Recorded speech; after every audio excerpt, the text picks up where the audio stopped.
Hii nyumba ipo Tankibovu hapa. Mwenyewe ameifanya kama lodge. Tankibovu ina ukubwa, eneo lake ni square mita 400.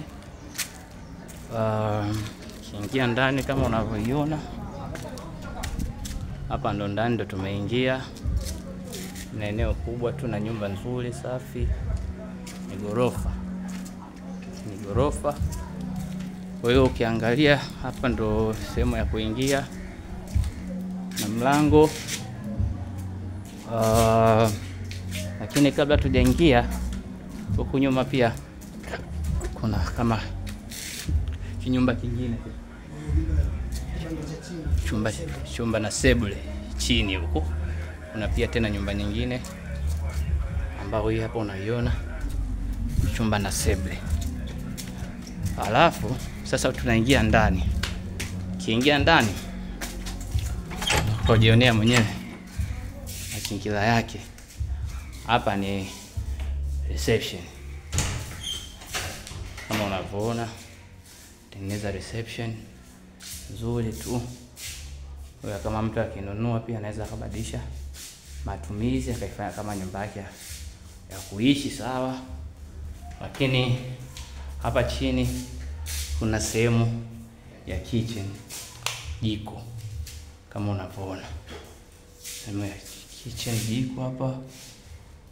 Ukiangalia mazingira ndo kama hapo. Hii ndo kitchen. Ni nyumba nzuri ambayo anaweza mtu yote akaishi.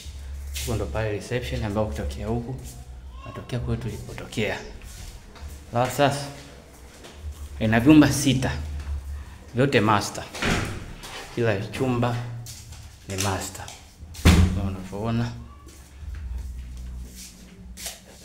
Hivi vya chini hivi vya chini viwili hivi wanachea hapa, sio master. Nilikosea. Hivi hapa. Lakini hivi vingine hivi vyote ni master. Ambavyo ukitoka hapa kabla hujapandisha ngazi, ngoja nikuonyeshe. Hichi nimeingia kwa chumba kingine. Hichi chumba kingine ambacho ni master. Kiingia hapa. Kama unavyoona iko vizuri. Kafunga vizuri, si ukiangalia hapo. Na huku ndo hicho chake master hichi hapa. Kama unavyoona. Sasa tupandishe juu. Kwa hiyo vyumba ndio viko hivi. Hapa sasa ndo tunapandisha juu. Kisha juu kama unavyoona mazingira mazuri tu. Huko kuna mlango wa nyuma. Unaweza kutokea nyuma kule. Lakini hapa tunapandisha juu.